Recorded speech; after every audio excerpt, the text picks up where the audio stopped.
So we will be recording this session, and we will post the link to this session on our climate action page on our website. And we have two amazing presenters tonight, and I'm really, really grateful that they both have joined us.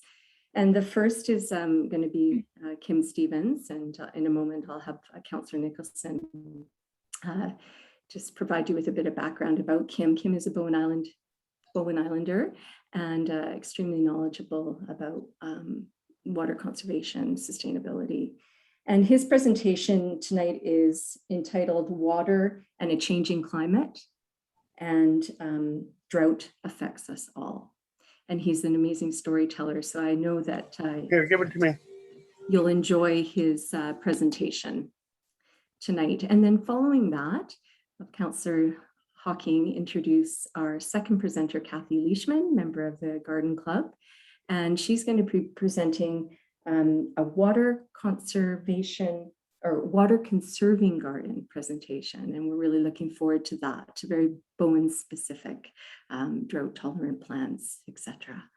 So with that, just to, again, if everybody could keep themselves muted, following the presentations, we'll open the floor and we'll have hopefully some great dialogue and questions, comments, and Carla will be watching for hands and we'll try to get people in order to speak. So this event runs until about 8:30 tonight, and I'm really looking forward to it. So without further ado, I'll pass the floor over to Councillor Nicholson to introduce Kim Stevens, our first presenter. Thanks very much, Bonnie. And how's my volume? I see that a couple of you are having trouble with volume. It's okay? Okay, I'll keep it up here. I have the real pleasure tonight of introducing Kim Stevens. As Bonnie mentioned, he is a Bowen Islander, and he is the Executive Director of the Partnership for Water Sustainability in BC. And in the chat, I have posted the web link for the partnership, and you can follow up after this session if you'd like to find out more about its activities. And Carla, if you could mute, thank you. I'm just going to read much of the biographical note because I think it's super informative and really sets the stage for what Kim has to say to us. So, an engineer and planner, Kim Stevens has more than 4 decades of experience. This covers the continuum of water resource and infrastructure engineering issues and applications, from master planning and modeling to implementation of capital projects. He specializes in public policy and professional development and has played a leadership role in a series of initiatives in British Columbia related to water conservation and sustainability, watershed health, rainwater management, and green infrastructure. So he's been behind a lot of initiatives that we have seen in our community and in the province over many decades now. In 1997, he was a member of the Ministry of Environment Working Group that developed a water conservation strategy for British Columbia. Around 2000, he started looking at rainfall differently, and he developed the water balance methodology that the provincial government then incorporated into stormwater planning, a guidebook for British Columbia. In 2003, Kim was asked by the provincial government to develop the Water Sustainability Action Plan for British Columbia, which was released a year later. And ever since, Kim has been responsible for action plan, program delivery, and evolution in the province. The program includes leading the Georgia Basin Interregional Educational Institution Initiative, and 5 regions representing 75% of BC's population are partners in the initiative. I just want to give you a wee bit of background on the Partnership for Water Sustainability, and I expect Kim will say more.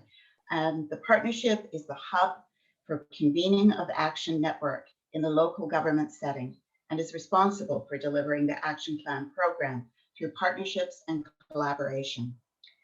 It plays a bridging role between the province, local government, and community. And with that, I'd like to turn the floor over to Kim to start with tonight's presentation. Thank you for being here, Kim. Thank you, Maureen. And you must have found all that blurb somewhere on the website. I think I did. So I guess the next thing I can do is share the screen and make sure this is working, right? So are we good? Share. There we go. So Bonnie, can we see it, or can you see it? Okay. All good. All good. Now we'll see if it works for me. Just sort of before I talk about how drought affects all of us, I will add a minute or so about the partnership and kind of the relevance of the presentation, that building on what Maureen said. So the partnership has its roots in government, and that's provincial, federal, and most importantly, local. And so over 3 decades, the partnership has evolved from a technical committee in the 90s to a water roundtable in the first decade of the 2000s, and then to a legal entity in 2010. And incorporation as a nonprofit society, that's what allows us to carry on the Living Water Smart mission. So one of our mantras is, you know, our day jobs may be over, but the mission goes on, and now we can do what we need to do. And so I think the only other point to emphasize is that in terms of the partnership, we are always stressing that we're growing a network. We're not building an organization, because when we incorporate as the partnership, as a society, to sustain the legacy of the tools and the programs, the resources, we said we will never fall into the trap of other groups where it all becomes about having to find money to keep an organization going. No, that's the beauty of having so many people whose day jobs have ended. And so in terms of my professional career as a water resources engineer and planner, I think it really comes down to I've been in the right places at the right times and always with the right people. And as Maureen said, in a nutshell, my responsibilities revolve around delivering the Water Sustainability Action Plan. And the key words there are through partnerships and collaboration, and that's through a local government network. Now the moment of truth is we see if the next slide comes up, because I can't see it. Can you see? No. Let me just try something here. We had to have one glitch, didn't we?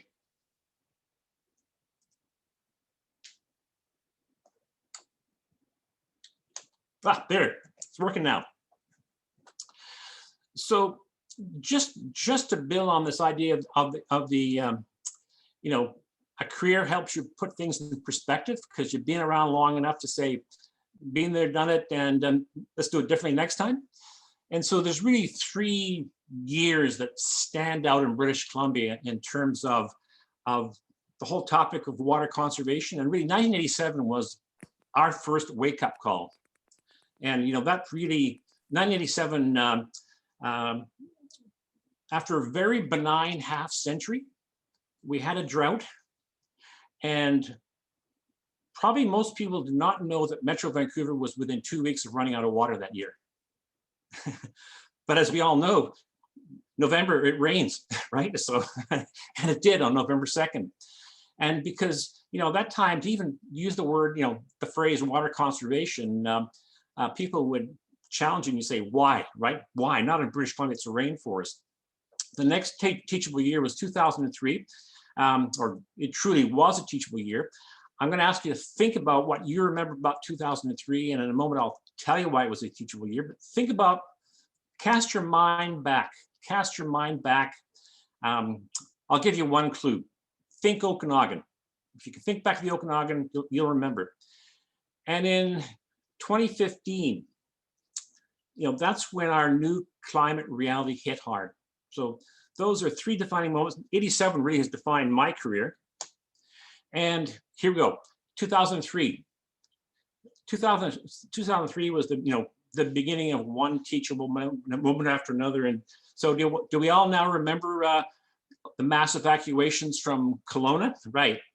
And that was one heck of a year, because we had, we had the drought, the forest fires, we had windstorms, and then we had the floods. And throughout all we had pine beetle. So it really was like the four horsemen of the apocalypse plus. And so that's when we realized things were changing.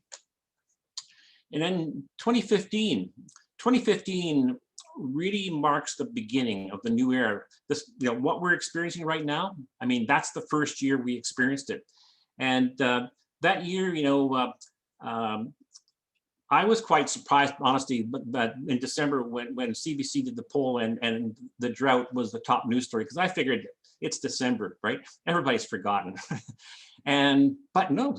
So I wound up doing all these interviews in a short period of time because it was the top news story. And, just in terms of Bob Sanford got it right.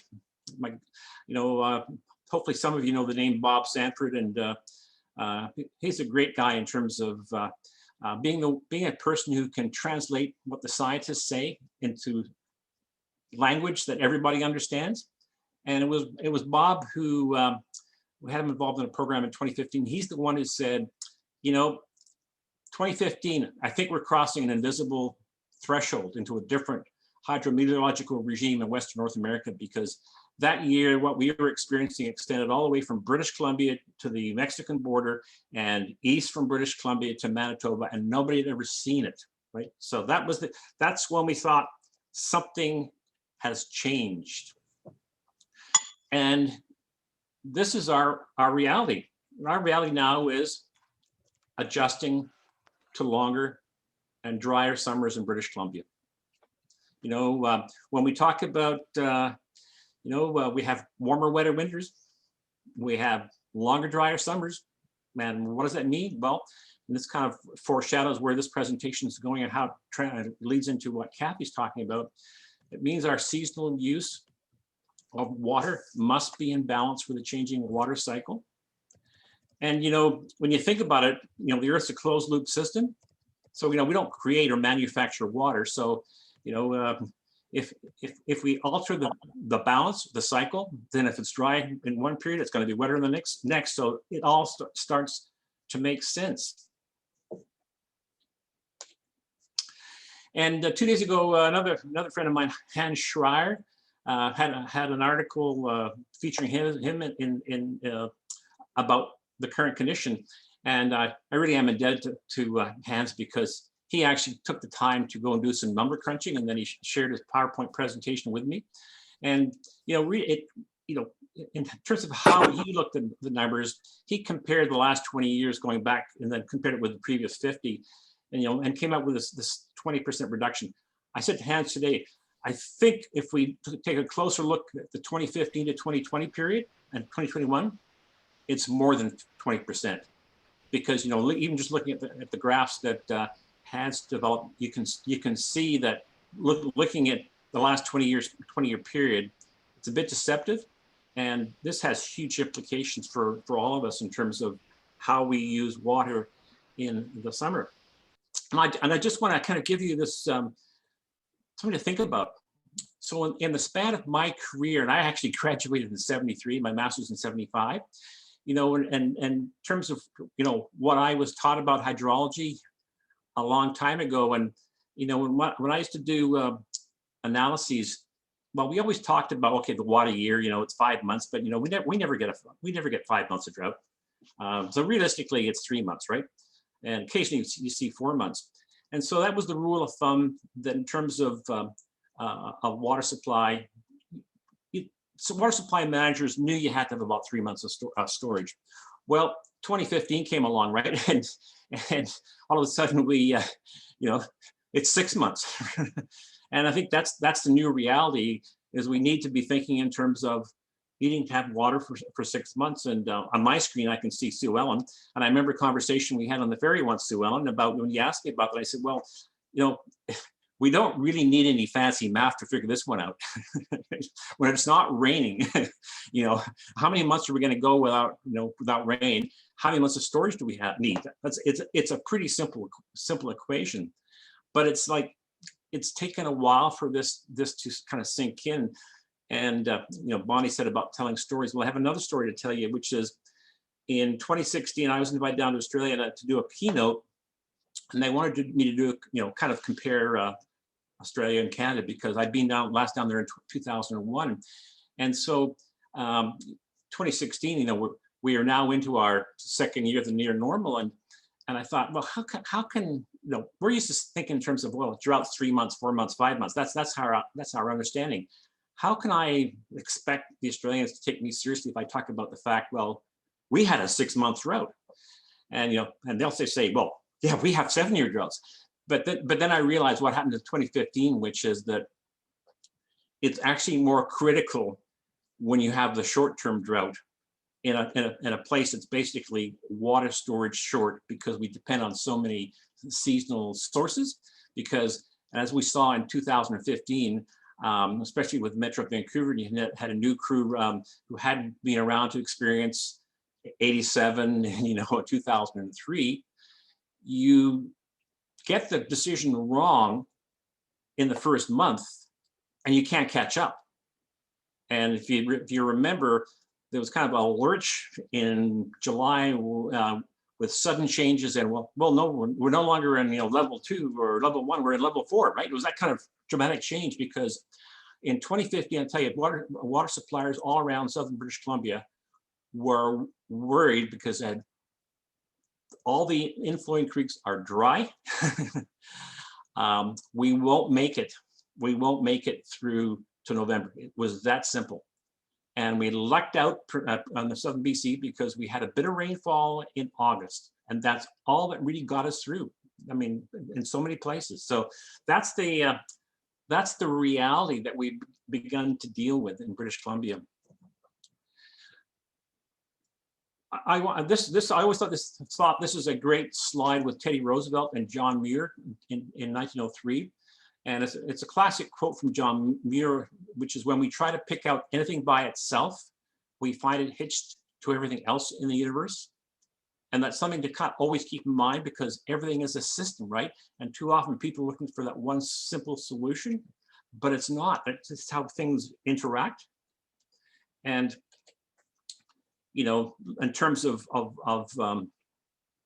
the water cycle and the water balance, it's a very simple understanding, which people don't actually understand, and very few engineers actually understand it, which is in terms of the flow of rainwater from cloud to stream, that it's comprised of 3 water balance pathways. And it's the time scale that's significant.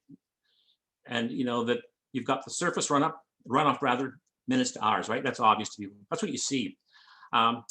Interflow is something very few people understand. 20 years ago, when we released the guidebook, within a couple of years, people understood it, and then they forgot again. The interflow is that shallow, that 1 foot layer of soil. The water's moving horizontally, which is so critical. But again, its timeline is days to seasons. And then there's deep groundwater, which takes years to decades. There's a misconception that groundwater is a lake, but it's not a lake, right? It's just slow moving water, and you can't maintain, you can't mine it, is the bottom line. And so when you look at the significance, and this is the branding graphic from the guidebook in terms of the water balance methodology, was coming to grips with the fact that in this part of the world, we get 180 days of rainfall. At least we used to, right? Remember the old joke about if you couldn't see the mountains, it was raining, and if you could see them, it was about to rain, because all those drizzling days. And but it was only 20 years ago that we began to understand the fact that it was all the little showers that we needed to be worrying about, that the big ones, that was once a year, but it was this other 170. So anyway, that's kind of your big picture mind map of what one needs to understand in terms of how the water cycle works from a practical point of view. This looks very complicated, but it's really quite simple, because this is coming out of the 2003 teachable year, and the provincial drought response plan. And in terms of the first couple of years after, we're trying to move British Columbia from only having been concerned about supply management to to thinking about, well, now we have to manage the demand, but then we have to actually be going beyond that. And to be honest with you, British Columbia has not yet got to this point. Even though it's been almost 20 years, we have not got to this point of understanding that the water balance is it's a very simple equation. Out equals in, right? And what's been changing is the safety factor. So the easy way to think of it is small population, big watershed, something changes, no impact. Big population in a small watershed, one little change throws you off. So one of the things that we framed was that climate change is not a driver, it's another variable. Think back to the Teddy Roosevelt, John Muir slide, everything's a system. And so for those who are mathematically minded, you know that you cannot solve an equation where both sides are variable if you've only got one equation. That's the bottom line. So, you know, the inside varies. You know, look, you see that hydrology, weather, time, infrastructure, and so does the outside, right?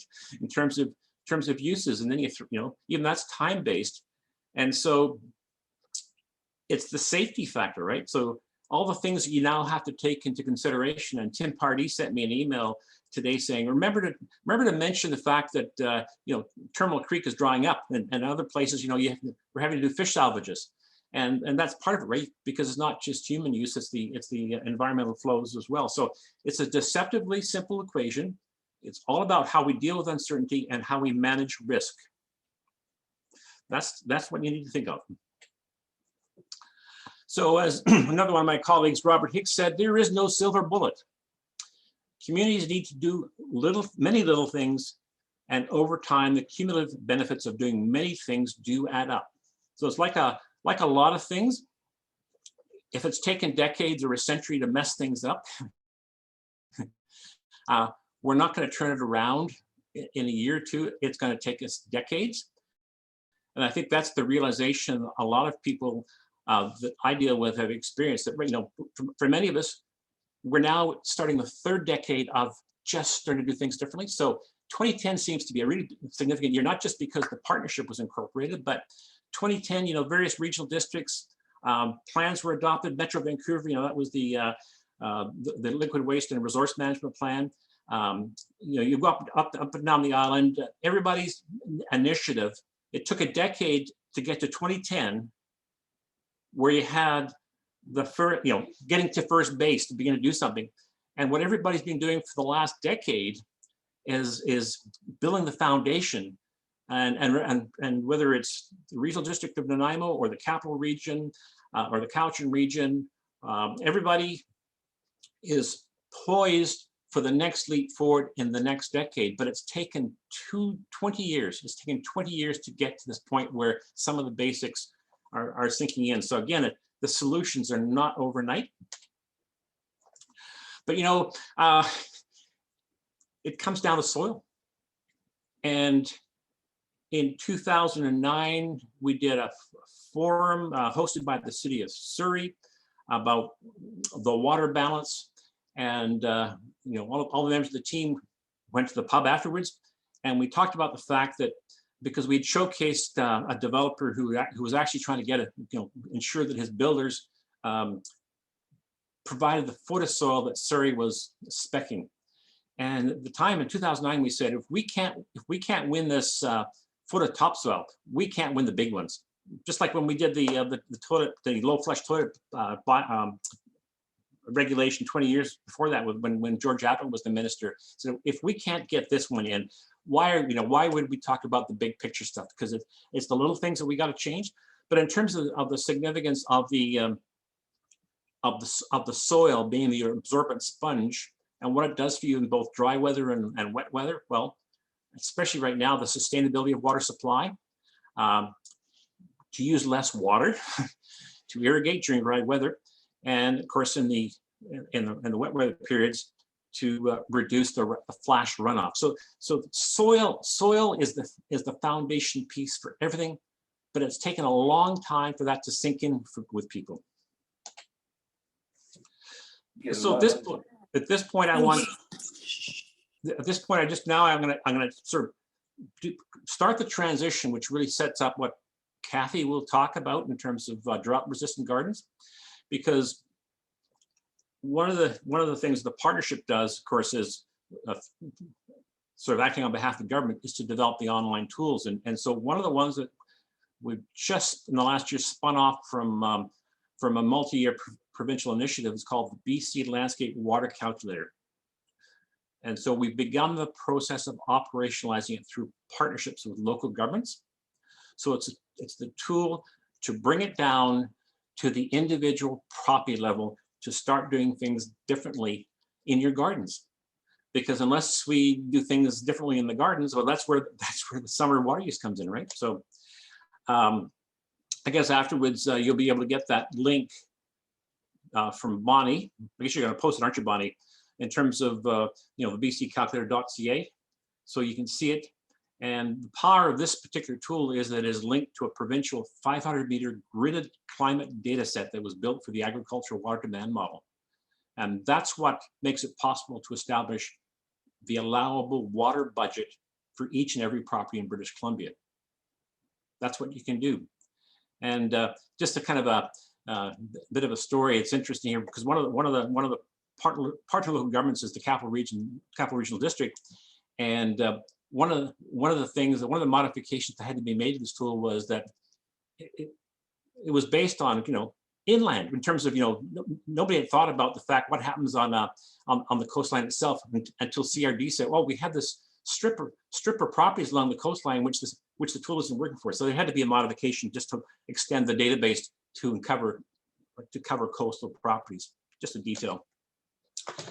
So Brian Bedford, who Liam knows well from his days at the ministry, because Brian succeeded Liam, but this is how the Ministry of Municipal Affairs sees this new tool, allowing local governments to in this next generation of water conservation plans, because over the last 15 years, that was part of what Liam was involved in, because Liam was the guy who actually developed the water conservation calculator for British Columbia.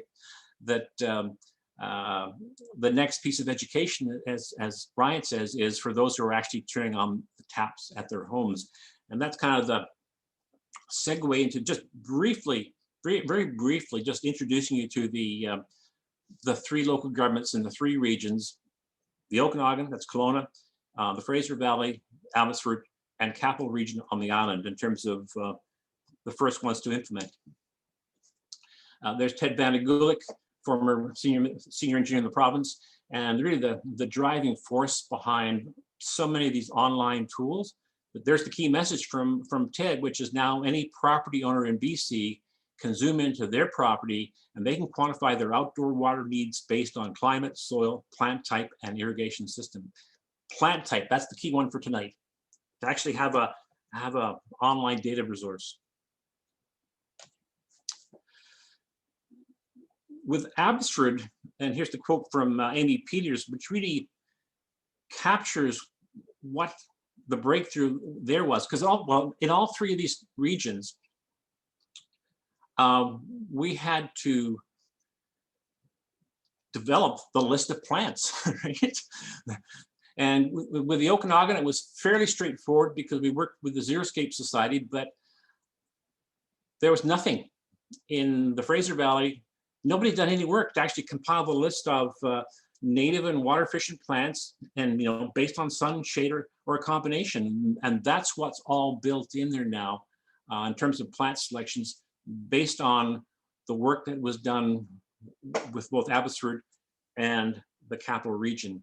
And with Abbotsford, their program is just part of their matching their use to their supply is through an educational approach, changing behavior, and they offer grants basically for people who develop water-wise gardens. Kelowna was actually key to developing the tool because they applied on behalf of the partnership to Blue Water, RBC Blue Water, to get the grant that enabled it possible to get where we are today. And unlike other municipalities in British Columbia, Kelowna actually requires every homeowner to have a plan and to conform to our water budget so that they can manage their total water use. With the Capital Regional District, I guess they'll be launching their big campaign now. And again, much like Abbotsford, they're not prescribing. It's an educational approach. So that's the approach typically, is educational, but providing the tools to help the homeowner do their gardens differently. I have 2 more slides. So I made reference to it takes a long time to turn things around when we've taken a long time to kind of get things wrong, or however you want to describe it, alter the landscape, alter the water balance. And so cathedral thinking really captures what a lot of people in local government are actually trying to do through some of these initiatives. And the fact that you have to have the far-reaching vision, and you have to have the well-thought-out blueprint, but you also have the shared commitment to long-term implementation. And right now, the only example in British Columbia where you can say somebody's implementing the 100-year plan, and that's in the Capital Region, in the Boca Creek watershed, with Oak Bay, Victoria, and Saanich. And they are starting decade number 2 of the 100-year plan. And they came up with that 100-year plan. It was a Hail Mary when they were in conflict 12 years ago. But now it's allowing people like myself to think about, well, hey, how do you hand off the baton generation after generation to achieve the 100-year plan, because we cannot do it overnight. And that's my last slide about the intergenerational baton. It's something every conversation it seems like I've had in the last month or 2, I talk about the intergenerational baton. And what I often say is, we may, it's one thing for those of us who've been around for a long time to want to hand off the baton, but the younger generations, they have to be willing to open their minds to accept it. And so one of the challenges, not so much a challenge, one of the pleasures is actually identifying people in different age groups that will learn or are willing to learn and build on past experience and accept the baton. So we always have to keep in mind that it is a marathon. It's not a sprint. I will stop my sharing now, Bonnie. Great. Wow, thank you so much, Kim. Very thought-provoking and great stories and quotes and people's faces, and yeah, lots of wisdom in the words. So we'll have time after Kathy's presentation for those who wish to ask some questions or comment on Kim's share. So we'll move forward though at this time, and I'm going to ask Councillor Hocking to introduce our next presenter, Kathy Leishman from the Garden Club.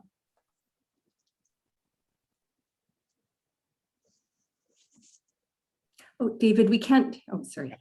Yeah, so thank you very much, Bonnie. And now that's really an amazing presentation, Kim. He's given us a marvelous overview of where we are in terms of our water balance, our water supply. And we all know that we have a tremendous challenge in front of us. And, our gardeners often feel really stressed because of it, because as Kim pointed out, our gardeners can sometimes require quite a bit of water. So what on earth are we going to do about this? And I was struck by Kim's quote from Robert Hicks, his statement that we need to do many little things over time. And I think that's where Kathy steps in. So Kathy Leishman, she's a member of the Bowen Island Garden Club. And I had, a few years ago, I had the great good fortune of visiting her garden when it was on our Bowen garden tour. And I think some other members of the garden club are on this call, and perhaps some of you have seen it, but my impression at the time was it was absolutely marvelous. We're pretty keen gardeners here, but Kathy's garden was just at a different level. It was really just stunningly beautiful, and I was amazed at the variety of plants and the wonderful assembly of colors and textures. Now, what I didn't know at the time, and I wouldn't have suspected, is that her garden is not just beautiful, it's also designed to be resilient in the kind of summers that are becoming such a burden for many of us gardeners. So Kathy will be speaking about plant communities that can not only survive, but thrive without irrigation in the long, hot, dry summers that we are now becoming accustomed to here on Bowen. Kathy draws from her experience in garden design and education, and her right plant, right place approach is sure to help all of us conserve water in our gardens. Now, what we should really be doing now is having this meeting in Kathy's garden so we could see her brilliant work. But without that, I'll just turn the meeting over to Kathy and let her tell her story. Over to you, Kathy. Thank you, David. Is it on? I don't know. Yeah. Yep, Yeah, you're on. it is. Okay, thank you so much. That was a splendid intro, I have to say. And we're almost neighbors, so we can go back and forth easily. Absolutely. That's right. Anyway, I have to say that when I moved to Bowen 24 years ago, I had come from a garden in West Van, which had an irrigation system. So it was and I grew rhododendrons and all kinds of wonderful English garden type plants. So when I moved to Bowen and we started a new garden, I was really interested in trying something different. And so that's what brought me to explore the various plants which would make up a decently drought tolerant garden. So if you define a drought tolerant garden, it would be a garden designed using plants which can adapt to the stress of lack of rain and thrive without regular irrigation. Xeriscaping, for instance, using water sensibly. In our garden, I've divided the more conventional planting from areas devoted to xeriscaping. So this makes thinking about plant choice much easier. I don't have to fuss when I go to the nursery. I read about it first, and sometimes I even leave it on the shelf. Where do we find suitable plants? Well, I think it's helpful to look at Mediterranean climates. I like to think that with this dry summer, we're approaching a northern Mediterranean climate. So you think about lavenders in places like Provence. Also plants which come from California, South Africa, Australia, Chile, and of course the rest of Southern Europe. These areas often have the dramatic fluctuation in wet, dry seasons, which seems to be our new norm. So in picture number 1, which Carla is going to, I think, put up for me, I have to say at this point, I really appreciate Holly, who has put all of this together from my very rudimentary effort. So thank you, Holly. I'm in Holly's house right now. So picture number 1 would be, is it up? There we are. Good. Thanks, Holly. Thank you, Carla. So this is a typical plant which would survive almost anything, and certainly in my garden never gets watered. It's called Brachyglottis. It's from New Zealand, and it is apparent when you look at it that it has the kind of gray hairs covering the leaves which aid it in preventing too much transpiration from the leaves. Also, if you think about lamb's ears or stachys in your garden, you touch them and you can feel the fuzziness of the leaves.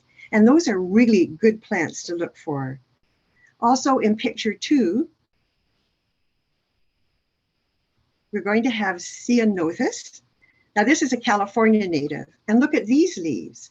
They're hard and shiny, they're small. So once again, the plant has adapted itself with its leaves to survive without water. Now, I don't mean that it never gets water, because that would be a cactus, but I think in this case, it has a seasonal need for water. If you compare these leaves with those of hostas, for instance, you think about a hosta, big, soft leaf, spreading out to get all the available sun in a semi-shaded, moist environment. They're totally different. So Kim mentioned soil, and I have to say soil preparation is really important because you have to have something to hold the moisture. And I actually garden in what must be the flank of the mountain, and it's sandy and gravelly. So because drought tolerant plants often have deep root systems, it's important to loosen the native soil and add some form of humus. My husband is wonderful at making compost. So he composts and chips up almost everything. The bonus of that is, of course, we get good surprises in the spring often when you get all kinds of little seedlings coming up, things like verbena or nepeta and so on, which have gone into the compost, but the seeds have decided to make themselves at home in their new location. We also supplement with imported soil. We do get mushroom compost occasionally for making a new bed, and that does make a difference. Anything that gives the plant a chance to put its roots into soil which will actually hang on to the moisture. I use mulch. In my case, I use bark mulch in the more wooded area of my garden and a gravel mulch in the sunny sections. The gravel mulch actually is pea gravel, and it is fantastic at conserving moisture. When it comes to fertilizers, in the area where I have these drought-tolerant plants, I don't use granular fertilizer. I find that if you do that, they put on lots of lush growth when they do get rain, especially in the early spring, and then they can't cope. They collapse when the sun gets hot and the winds are drying and the temperature is too much for them. So it's important to think out the framework when you plan your garden. We've gone from the Cyanothis, and the next picture I'm going to show you is of a phlomis. This is picture number 3. In this picture, taken on actually quite recently, the phlomis is the shrub on the right-hand side. And you can see this particular shrub also has gray felted leaves. It's in combination with an eryngium. Look at the spikes. Now, the eryngiums all come from Mediterranean areas. They can survive almost anything. I know some of them grow on roof gardens with very little help. So gravelly soil and not much moisture. But they make a good grouping. They're a good foil with the phlomis, with the spike. They're a good foil with the more filmy grasses. The grass in the front is Stipa tenuissima, the Mexican hair grass.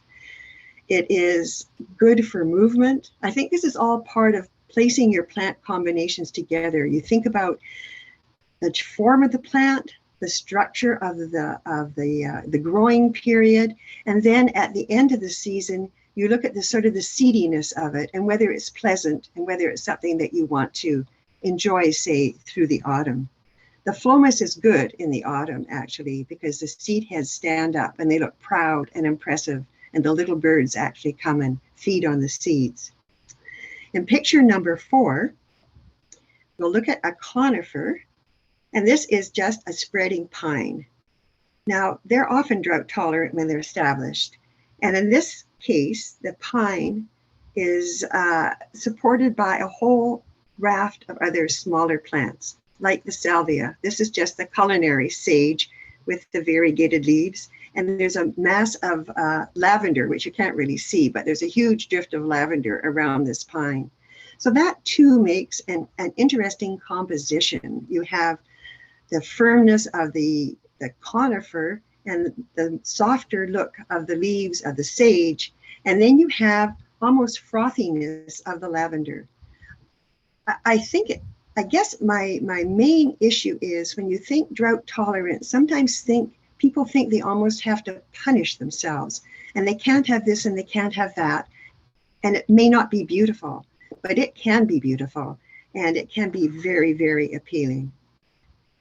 When looking at more unusual shrubs in picture number 5, we see the olearia. Now, this is a New Zealand native.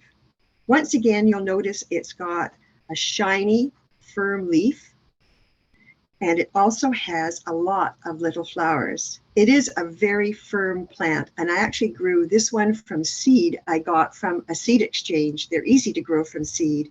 They're commonly known as daisy bushes.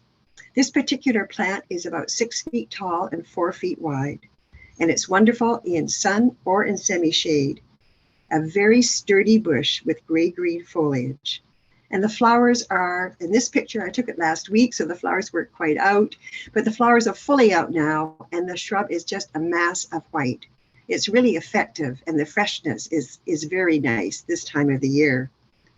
Another plant which I'm most impressed with and I find really useful is Cystis. Now, I don't have a picture of Cystis, but Cystis is a true Mediterranean plant, and it comes as in bloom in June.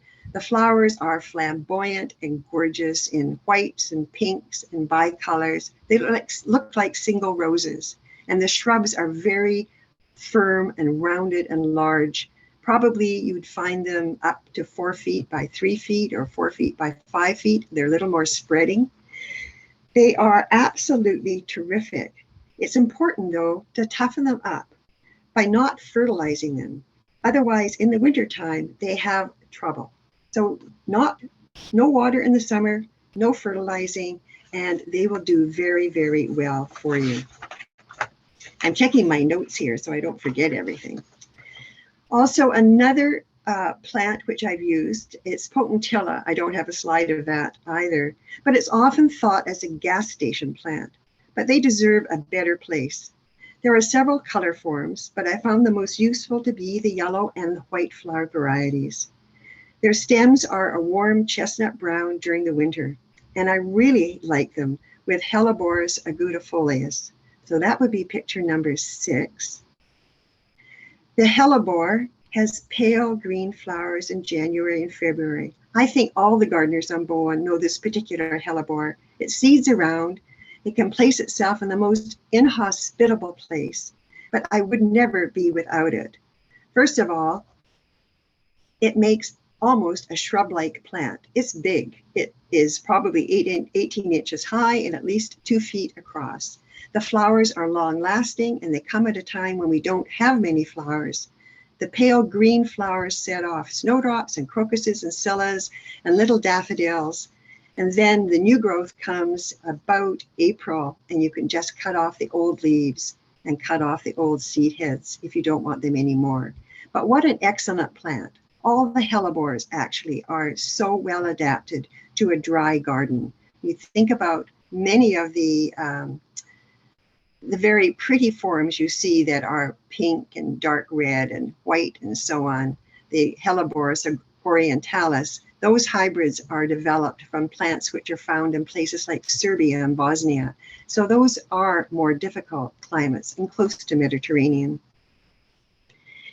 Also, there are other perennials which would fall into the category of drought tolerant besides the hellebores. And in picture number 8, I'll show you a really spectacular one. It's an orange. Oh, we missed that. Sorry, everybody.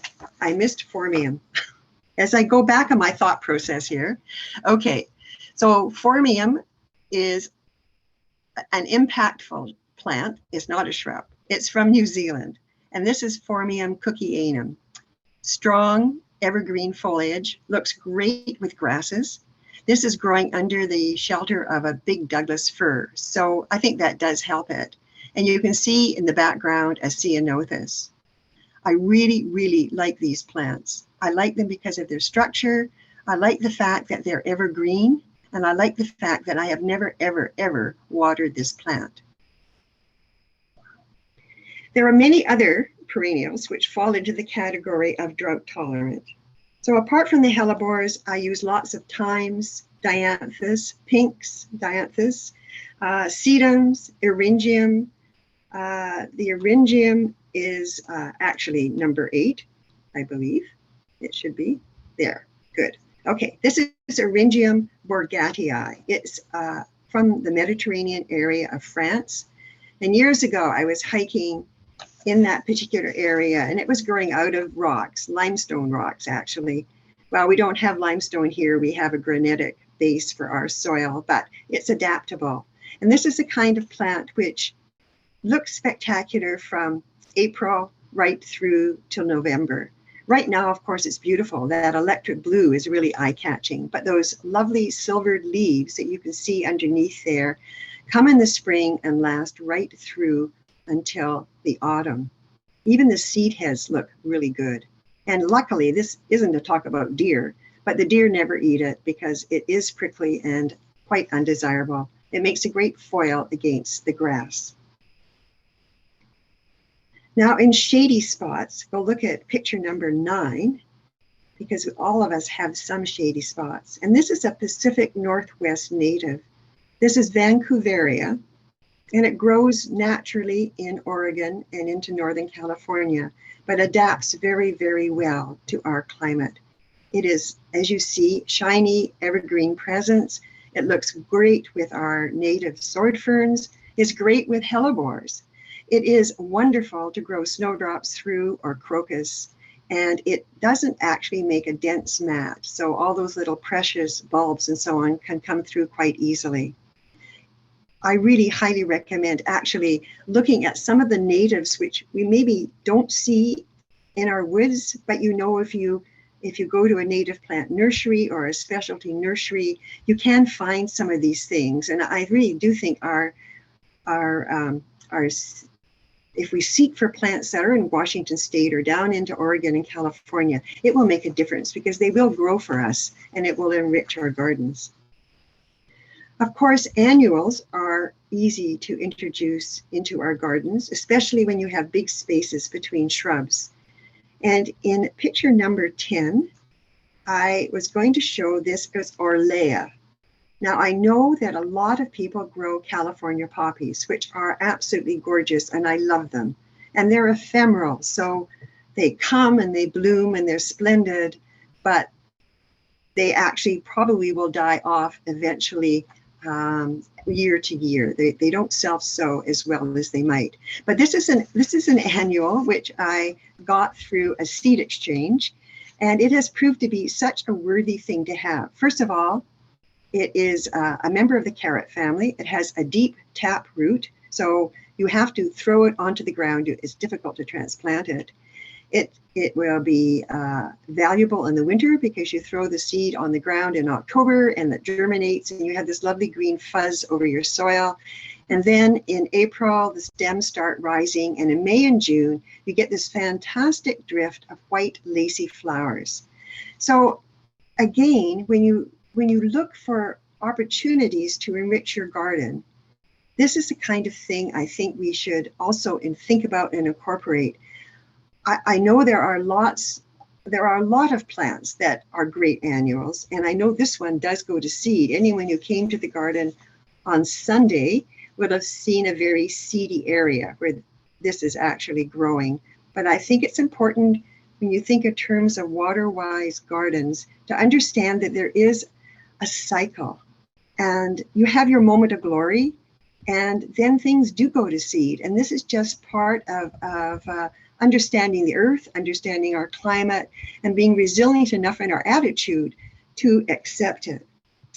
So as far as I can see, it makes good sense to separate the plants which need consistent irrigation. So that would be rhododendrons or astilbes or hostas or any of those things when you buy them and the label says needs a moist environment. Separate those plants and actually have a separate area for the drought tolerant plants.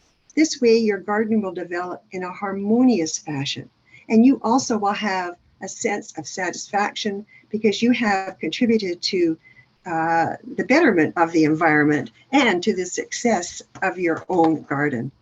Anyway, thank you for this opportunity to speak on something which is very close to my heart. And at this point, I would like to suggest that everybody should look at two books, which I find very helpful. And I don't think I can show them, but that's okay. I'm going to read them off. So the first one is a new one for me, and it's called Planting Design for Dry Gardens, and it's written by a Frenchman, Oliver Philippi. He has a nursery near Montpellier in the south of France. He and his wife have explored all through the Mediterranean area, from Portugal to Turkey, everywhere, and they have made a selection of plants which will cope with the situation we're dealing with right now. His book is fantastic. I think it was published about 5 years ago, and I ordered it and bought it, and it seems to me, I think I have seen it in the bookstore on Bowen, but the title is Planting Design for Dry Gardens, Beautiful, Resilient Ground Covers for Terraces, Paved Areas, Gravel, and Other Alternatives to the Lawn. Well, he talks about lawn because he's anti-lawn, but actually the plants he have are not only, the plants he mentions are not only lawn subs, but they are shrubs too. So that is a great book. The other book I've had for at least 30 years is called The Dry Garden, and it's by Beth Chatto. Beth Chatto was a gardener, nurserywoman in Essex in England. She wrote beautifully. So any of the books by Beth Chatto on gardening with sort of due diligence as to what you're trying to do is really worthwhile. So The Dry Garden by Beth Chatto, it's been republished many, many, many times. My actual edition is from 1985. And for those of you who would like to go past just going to the nursery and buying plants, I'd like to suggest some seed sources which have been useful. And one is the Alpine Garden Club of BC. You can actually Google that. It's agcbc.ca, and they have a seed exchange. You have to be a member to belong, but I have gotten fantastic plants by growing them from seed. The Olarias, for instance, all that I have come from seed. And people donate seed from New Zealand, Australia, South Africa, all over the world. And it is a very exciting thing to be able to order. And the other place I haven't ordered from, but I've heard such good things about it, is the highcountrygarden.com. It's a nursery in New Mexico, and it ships seed to Canada, not plants, but seeds. And their seeds are remarkable because they collect seeds from the Rockies, from the dry plateaus, and along the coast of the Pacific Northwest. So I would recommend that you go past the easy way of gardening and supplement your garden with some of these opportunities to grow your own and to have the pleasure of growing from seed. Anyway, thank you so much. And thank you so much, Carla, for asking me to participate. It's fun. Thank you. Thank you so much, Kathy. That was wonderful. And what we'll do is if you would kindly send Carla and myself the list of resources, then we can put that on our website and also send it out to, we do have a list of participants. There'll be more than those that were sent emails, but we will have that on our climate action page along with the link to this event.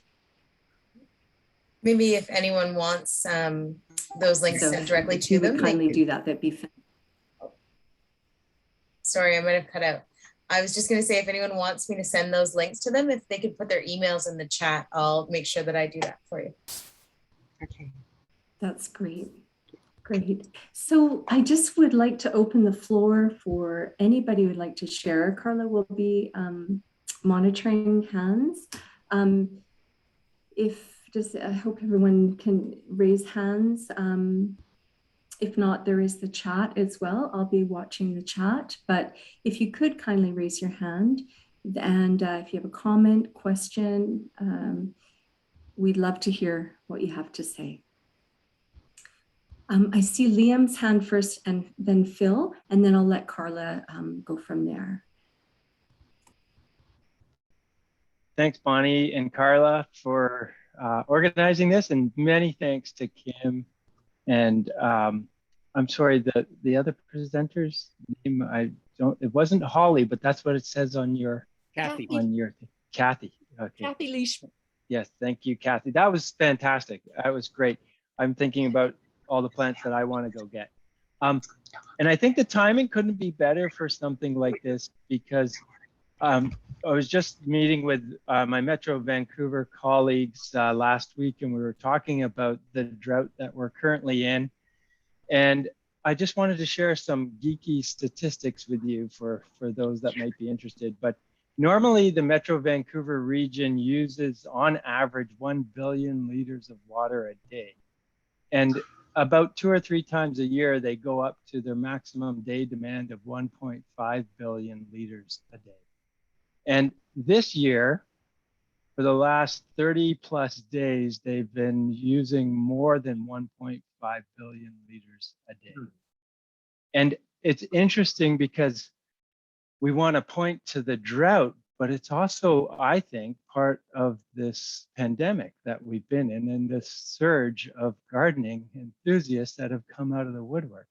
And so I think this kind of a presentation and workshop is a great, like, good timing, and for all of us enthusiastic gardeners and all those that are new to it, getting out there, you know, it's a really appropriate time to be thinking about, you know, how can we use less of that precious resource that we have so little of. So just want to say thanks. I really appreciated that, and yeah, look forward to more discussions like these.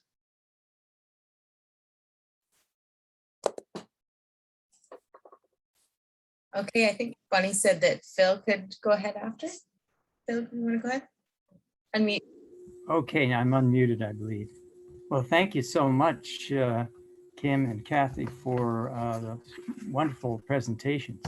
I wanted to make a couple of comments, and first one is I want to put a plug in from my new book, Pathway to Regeneration, which has quite a bit to say about how important soil biology is to a functioning water cycle, and how biology can greatly enhance the infiltration and storage of water in the soil, reducing floods and mitigating the effect of droughts. Good soil biology greatly increases the effective rainfall because more of it is captured and stored and available to grow plants for longer periods of time. One of the remarkable examples of soil biology are mycorrhizal fungi. They attach the roots of many plants, extending their effective collecting area for water and trace mineral by hundreds of times. So these plants have a huge advantage during periods of drought. So that's my plug, and I just wanted to get soil biology in there in a big way, and that's what I hope to accomplish. And that's what my book tries to accomplish. Phil, are you able to send or maybe put in the chat the name of your book again? That would be fantastic. Yeah. Thank you. It's Pathway to Regeneration, and I'll put it into the chat. Sure. Okay, so Jackie, if you want to go ahead and unmute yourself to ask your question, and then I think we have someone on the chat after that. Hi. Okay, I really enjoyed the talks too, and was really pleased to hear both speakers talk about the importance of soil. And I also noticed in Kathy's garden that it was a real example of having no bare soil, which I think is really important to conserving water too. So, you know, either have it covered with living plants or something, some kind of cover. But what I wanted to share was I'm really interested in growing food, and I have generally thought of food as, well, you can't really grow food without water. And, you know, how do you conserve water when you're growing food? So one of the things that we did at Grafton Agricultural Commons last summer was build 2 lasagna beds. And lasagna beds are just a layering of high nitrogen materials and high carbon materials. And we built it about 18 inches high. And over the winter and spring, it decomposed and went down to probably about, I don't know, maybe 6 inches high. And we planted in one of those beds, we planted tomatoes. And in the other bed, we planted pumpkins. And those beds are the best beds in the whole garden. And we have, through all this drought, we have not watered them, and they're lush, they're full of beautiful green plants. And we did this week give them a water, but the reason that we gave them water was not because the plants needed it, but because we're really focused on keeping the microbiome in the soil alive. And so the top of the soil was starting to dry out a bit, so we decided to water.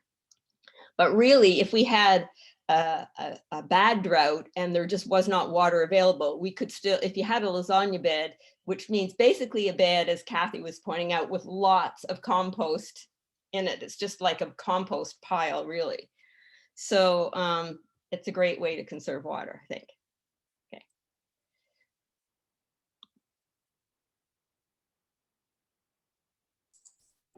Okay, Jackie, thanks so much for the comment. That's really, really impressive. So I think we had a question in the chat. And the question was how to conserve water when you have newly planted trees that are not established yet. Kathy or anyone else have an answer for that one? Oh, and don't forget to unmute yourself if you're talking, Kathy. Thank you. Holly's helping me. It's her computer.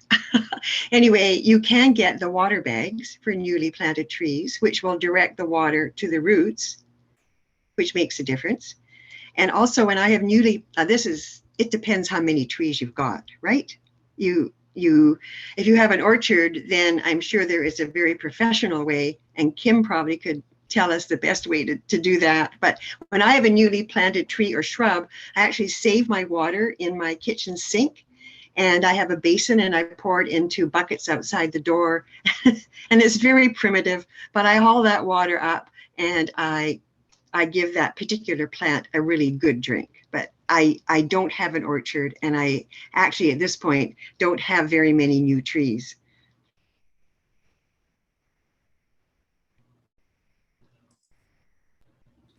Thanks, Kathy. I think that's really helpful. Did anyone else have questions or comments or tips that maybe they wanted to share about how they conserve water in their own gardens?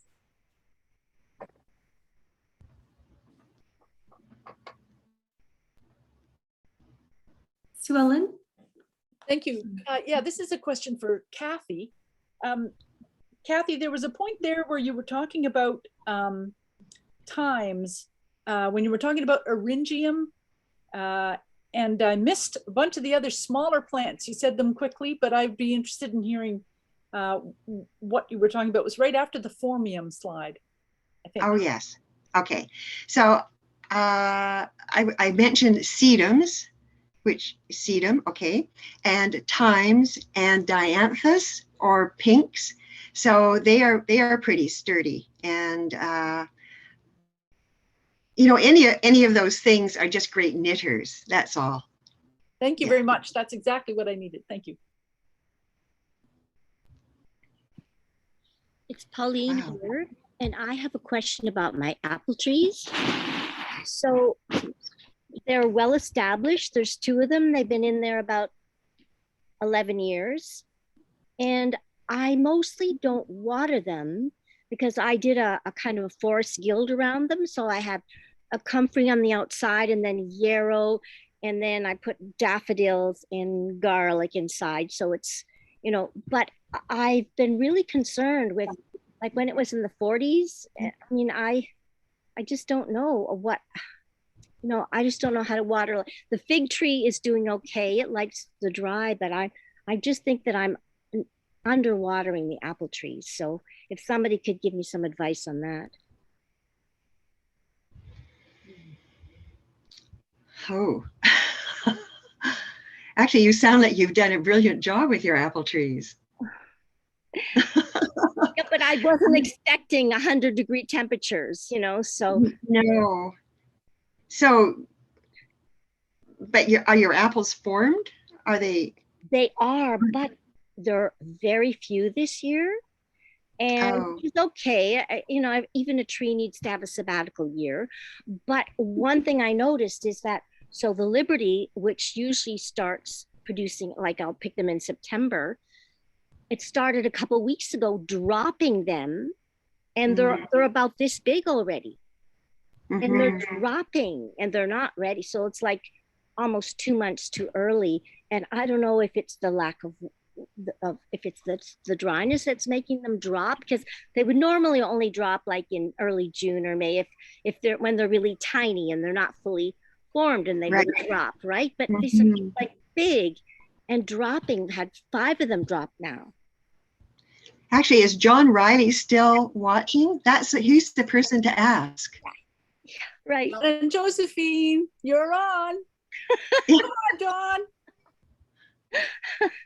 Here they come.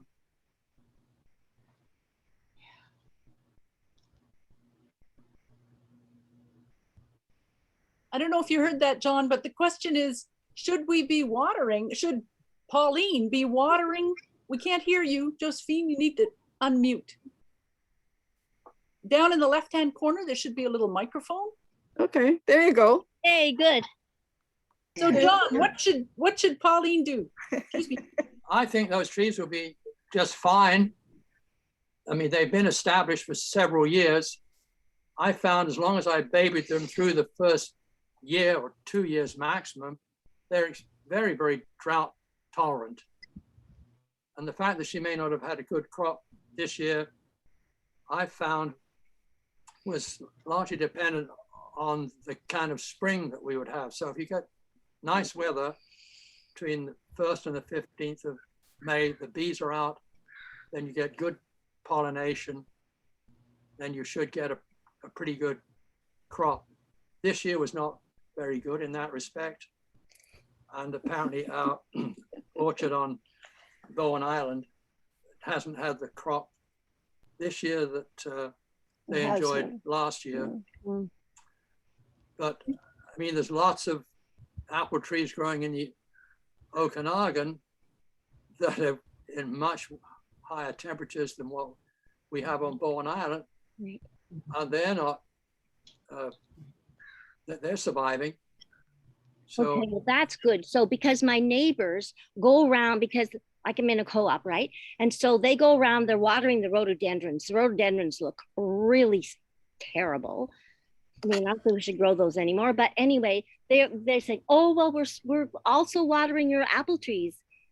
So I should tell them to please stop. I don't think they should be spoiled and mollycoddled. Just leave them alone.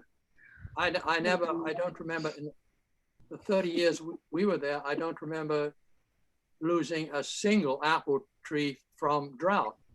Okay. And as our earlier speaker was saying, there have been some very, very difficult summers in the last 3 decades. I didn't lose any apples, so I'd leave them alone. Good. Thank you so much, John. Thank you. Thank you. And now I have another question for Kathy, and that is, what are these water bags you're talking about when you plant a new tree? What is a water bag?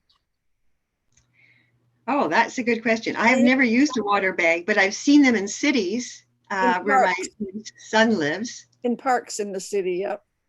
Mm-hmm. And so where do you get it from? Or you just make it yourself? I'm sure you can probably buy it from a garden center. Yeah, I think they, some place like that. Canadian Tire. There, thank you. Yeah.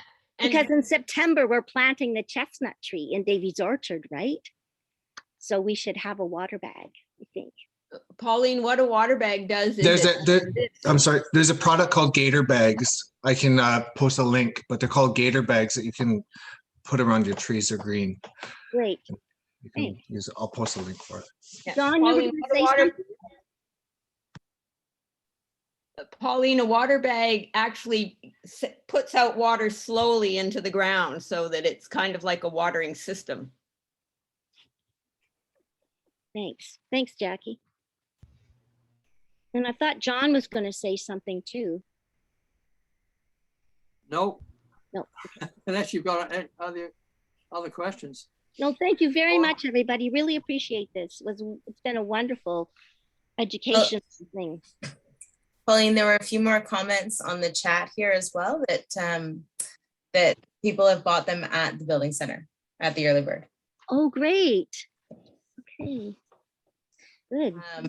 I do have one other comment here that I was going to read in the chat that said, we found burying, this is from Laura Friesen, we have found burying rotting wood under a layer of soil helps retain moisture based on Hugo gardening, especially good at the bottom of raised beds. So thank you, Laura, for that one. Can you tell me what Hugo gardening is? I cannot. Or the person who posted that? Laura? I can if you want. Okay, sure. A hugel is where you bury wood in either underground or you make a pyramid, a mound of soil over wood. And the wood, in the rainy season, the wood absorbs the water and holds onto it. And then in the growing season, the plants get water from the stored in the wood. Oh, okay. Okay. Thank you. It's like the same concept as some of those self-watering planters that you just have an absorbent something in the bottom, right? That, but in more natural version. Alan just asked, does anyone have any thoughts on rainwater harvesting and storage?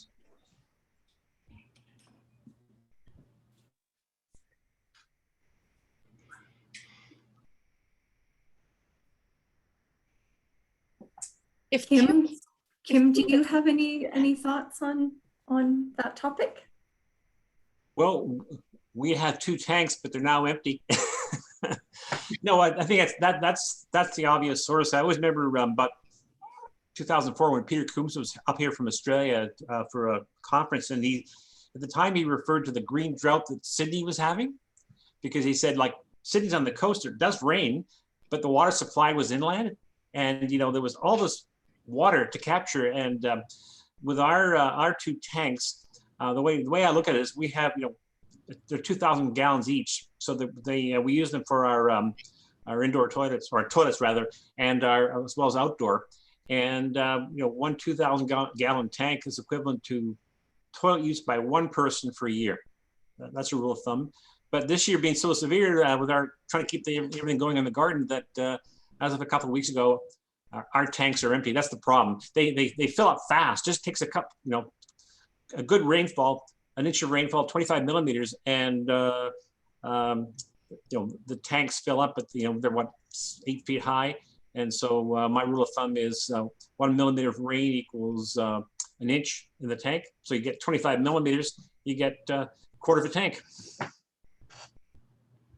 I think that is the next source that needs to be utilized for properties in this region, and but that takes a commitment. That's off your roof, Kim? Yep. Yeah. About half the roof drains to it. So I think it's like 2,000 square feet of roof drains to that. That's why I say for our tanks, my rule of thumb is 1 millimeter of rain is an inch of water depth in those 2 tanks.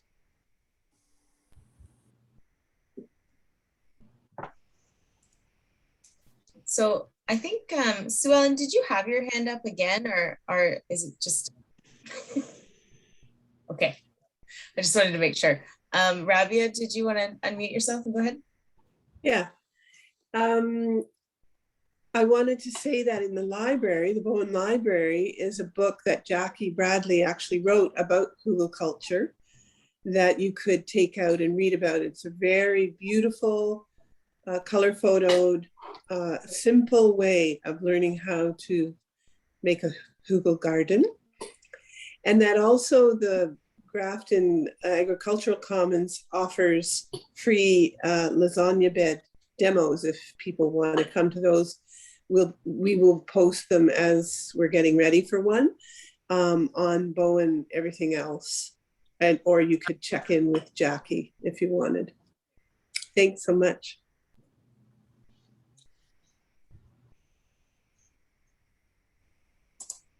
Thanks, Rabia. Just a note for anyone who wants to be on my mailing list for the climate conversations, feel free to send me an email or put your email in the chat again. And if you wanted to send those invites for the Grafton Gardens for your demonstrations, I would be happy to send them out to the climate conversation mailing list as well, just to make sure we get the word out to everyone. Jackie, oh, sorry, there was actually another question in the chat before okay, if that's okay. Andrew Brownsword, put your hand up. How widespread on the island rainwater harvesting is. They said they have 12,000 liters and are still half full. Does anyone know? I'm not sure at all.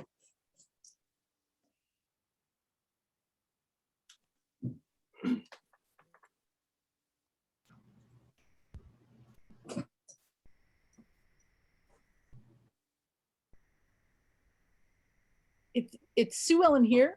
For one thing, I want to notice that Josephine and John want to speak again. But in terms of rooftop water harvesting, I just wanted to let you know that there's some people are really expert at it, but really quiet. And some people are, and there's some people here from other islands. I see you, Betty, and Hornby, and places like this are lots of islanders through the Islands Trust area are harvesting water off the roofs. And it's all a little quiet because there aren't guidelines about it and there aren't rules. And it's my impression that people don't want to talk about it very much because they're not sure if they're supposed to have a permit to put under the tank or whether, you know, all this kind of thing. So I think it's good to ask about it in clubs and for people to get in touch with you if you're interested. But I'll pass the baton on. I think the answer is we don't know.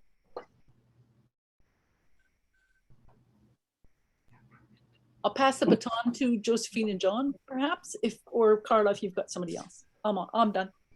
Well, I think Jackie was waiting to have to make a comment, but I didn't know if anyone else had any answer to that question. Oh no. Oh, but just that question. No, not to that one. Okay. Jackie, did you want to go ahead and then we can? Okay, I have a question for Kim. I have a question for Kim. I know that you probably, there's a lot more that you could have presented than you did time-wise, but I'm curious to know if forests are in the partnership that you have, is it mostly an urban thing or are forests considered in the conservation of water? First, I'll answer the rainwater harvesting and say the best reference, Regional District of Nanaimo developed a rainwater harvesting guide 5 or 6 years ago. So that's your best source in British Columbia. Trees, well, you know, it was again the mid 2000s when as the partnership working in collaboration with the 3 North Shore municipalities, we had a tree canopy interception project. So just how things have changed, where we were having to make the case for trees from a rainwater management point of view, because you take away the trees and suddenly you've doubled the volume of water you have to handle from a drainage perspective. So, as you're now seeing in so many references, everybody's jumping on this bandwagon of growing trees, to combat the heat island effect, and just the contribution of trees for intercepting and helping to maintain the water balance.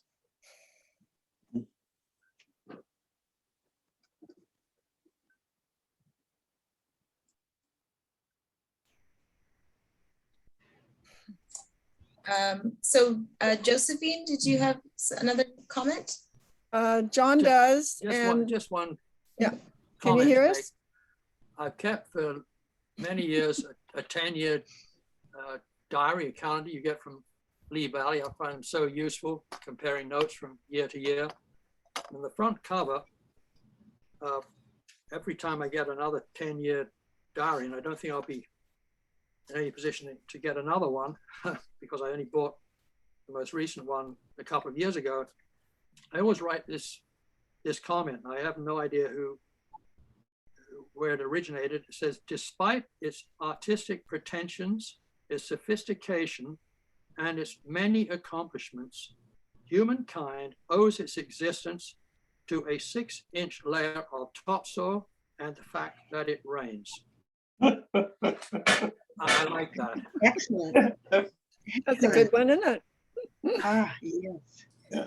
I don't know who, I don't have the origin for that, but I just love that comment. I put it in the front of my 10-year from Lee Valley.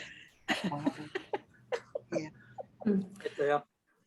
Josephine, if you figure out how to put that into the chat function along the bottom of your screen, I think we'd all appreciate that. Thank you. How can I do that? I don't know how to do that. I could find that quote and I'll again put it with all of the links that we need. Well, if you want, I can email it to you if I have your email address, but I don't. Josephine, I think you might have my email address or Sue Ellen's, and Sue Ellen can pass it along to us. Sue Ellen's got our email address. Yeah, that'd be fantastic. Yeah, that's what I was going to say. I was going to say it's 1 minute to 8:30 here, and I think that's just a lovely quote to leave us on. And I for hope sure. it drives it home for everyone. I'll let Bonnie see us out. Yeah, thank you so much, Carla, for organizing the speakers and the comments, and just thank you everybody for coming. I think this has been very valuable. I'd love to have another conversation soon.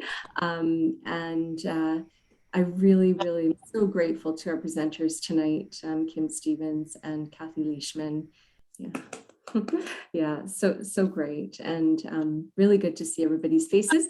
The next climate conversation, maybe we can all be sitting around a table or in somebody's garden. So we hope for that. And with that, we'll sign off and hope to see you all around the island or islands this summer. Thank you. Thanks so much. Yeah. And thank you, John and Josephine, for being on this. Thanks for all your advice. Love it. Thanks, everybody. Good night now. Thank you.